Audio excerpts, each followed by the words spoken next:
Hello there guys, my name is Deadly Disease and welcome back to Quarantine. I hope you're all safe, surviving, hashtag survivors, my Twitter thing. Obviously talked about that last video, go and check that out if you missed it. But today I will be talking about something completely different, and that will be the London 2012 Olympic Games opening ceremony last night. Wow, those of you who follow me on Twitter would have seen my reaction. I was so happy, so proud to be British after that. It was so good.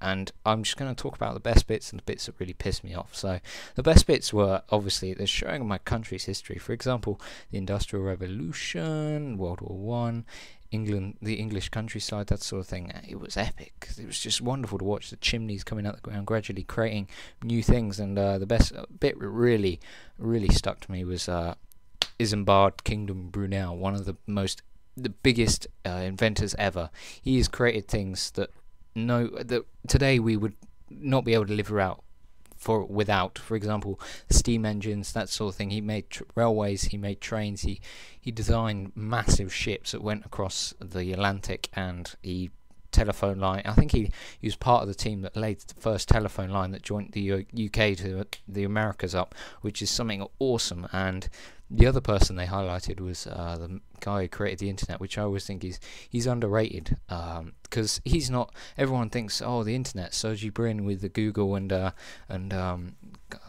forgotten the guy who makes Facebook, but that sort of thing. That's what people think of when they think of the internet now. But this guy actually created it, and they highlighted that he is one of the most important. He is one of the most important men of all time. He has created something, and so is Brunel. I mean, they're both key, and I love the way Danny Boyle added them in there. He is the guy who directed this. It was an epic entrance, and it really showed off how great these men were and what they've done for this country and the world. With the Industrial Revolution happening here first in the UK, we created something special. This is why we were so big in the early sort of 1800s and early 1900s, and it showed the music throughout the last 40 years. I mean, we're recently we've not been as big in the music market, but there's still big bands like Coldplay, Oasis have been and gone. Obviously there was some big Adele has done really well in America, for example, but some of the music they have been just going over. The Beatles, Queen, Paul McCartney was playing at one point. They had Snow Patrol, Muse did the main song, and it didn't seem to get played last night for some reason. I don't quite know.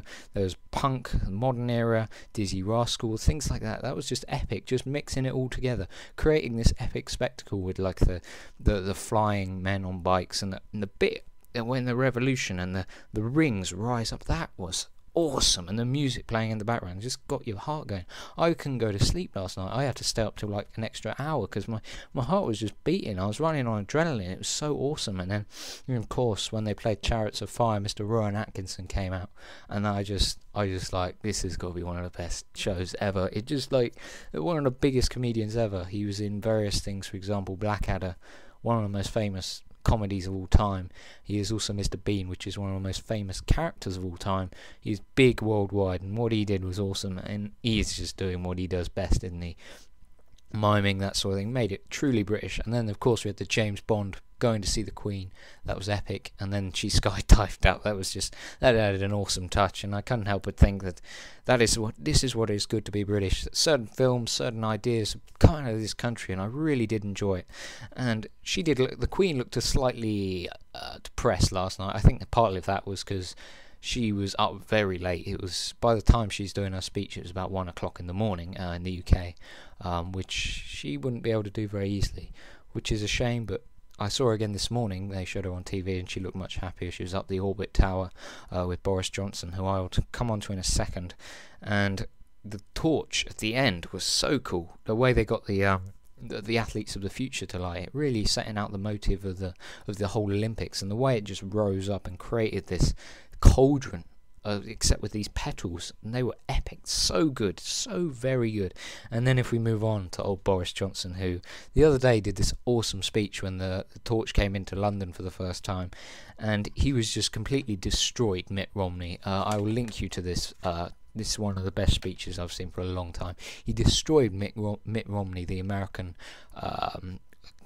candidate for the elections, and basically what he said that what he said is that says we weren't ready for it, and Boris Johnson just destroyed him, and I really don't like Mitt Romney now. He's wound me up with the anti-gay thing, that sort of thing. The fact is, he said he can't come over here. We give him free tickets, free hospitality in our city, and he comes and just throws it back in our face. And I just think, go back to your homophobic cult mansion, you over egotistical American. That's what I'm thinking here. I don't hate Americans, but he's an absolute arsehole, and I hope you don't vote him in. And I'll link you to Johnson's just absolute destruction of him, and also the Daily Mail. Oh god, I hate this newspaper. Don't know, if you read it, then you should like burn your eyes or something. I don't know, because it said this morning, for anyone who doesn't know, doesn't live in the UK, Daily Mail are a newspaper in the UK, red top sort of tabloid, not worth reading basically. They were Nazi sympathisers in the Second World War, and they've been saying it was a bizarre spectacle of left-wing propaganda. I just put my head in my hands when I saw that. It's like, just because there wasn't, shut the hell up, you Nazi supporting lowlives. I mean, you're just angry because Margaret Thatcher wasn't paraded round on a throne like with a torch, like braidled in her hands. Just shut the hell up and enjoy it. Stop moaning. It's like all these people saying it's a waste of money. Shut the hell up, god damn you. And then also, they would just go back to the caves from which you came, you sad people. It really winds me up. They're just trying to create sort of money and stuff. It really annoys me up, this modern media. And also, so that's my sort of my overview of the ceremony. Very good, couldn't have been any better, I don't think. They incorporated everything that was good to be British, the good stuff from the history, the good stuff from modern times, and just creating a spectacle that wasn't on the level of China. Obviously we didn't have that much money, or a massive crowd that was forced to do some drumming or something. It was I thought our one was a lot more multicultural, a lot better. That sort of works better. So yeah, I overall I'm really pumped about this Olympics. For those of you who don't know, tomorrow I'm going to see Great Britain versus United Arab Emirates in football at Wembley Stadium. It's supposed to be full, and that means I'll be vlogging tomorrow from Wembley Stadium, and I'll have that video up to you either Sunday night or Monday morning, so that'd be awesome. I look forward to showing you, just sort of getting you guys who aren't from this country into the Olympic mood. If you aren't in it yet, I don't know how you're not after that awesome opening ceremony. And also, a guy called Synthetic 67 has done a review of my Olympic swimming stadium. I want you guys to go and check that out and share him some love, because it's actually a very nice review. It's very fair, very actually pointing out a lot of issues that I want to infiltrate into my next builds that I do to make them better. So I like constructive criticism that he's giving. So go and check him out.